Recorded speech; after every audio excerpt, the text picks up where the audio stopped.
Сондықтан мен өз басыма Алланың берген шаруасын орындадым деп санаймын. Соны қалап біткеннен кейін ертесіне мен өз еркімменен оянып ойналып билікті келесі буынға бердім. Кеше Нұрсұлтан Назарбаевтың інісі Болат Назарбаевтың қайтыс болуына орай жасалған ас болды.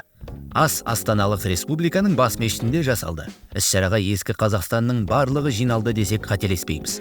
Нұрсұлтан Назарбаевтың билігімен байланысты көптеген саяси да саяси емес тұлғалар да болды. Олардың ішінде Болат Назарбаевтың әпкесі Анипа Назарбаева, Ахметжан Есімовті, Түркістан облысының баяғы әкімі Өмірзақ Шөкеевте, Қырымбек Көшербаев, Ермұхамед Ертісбаев, Мырзатай Жолдасбеков, Нұрсұлтан Назарбаевтың күйеу баласы Тимур Құлыбаев және тағы басқалар бар.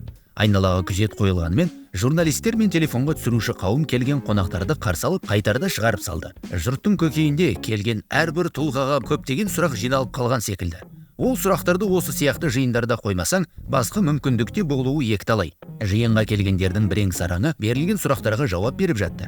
Бірсыпырасы салғырт жауап берді. Даниал Ахметов болса, мүлдем телефонмен сөйлесіп жатқан сияқты сыңай танытып, құлағына жай телефонды тағап тұрған. Жаңа билікті жақпай қалған жоқ, жақсы бәрі. Гүлшара Абдықалыққызы бұл ас қой енді не айтамын деп сұрақтардан құтылды. Аста президент не айтты? Мен бұл ас қойып, не айтамын? Мырзатай Жолдасбеков жақында желіде тараған сөзіне қарамастан шараға келуден тайынбады. Осы Нұрекеңнің өзі мені қолпаштай жүріп, қызметке пайдаланып жүріп, жұмсап жүріп, маған жасаған қиянаты аз болған жоқ. Өткендегі сөзімізден ренжіп қалмақ па президент, экс-президент? Енді кім біледі ренжі, шындығын айттым оны. Кезінде неге шындық айтпадыңыз осылай? Мен жазғандарымды оқысаң бәрінде шындықты айтқан. Жоғары мәртебелі Қазақстан Республикасының тұңғыш президенті. Президент көңіл айту мен жұбату айтқандарға рахметін айтты.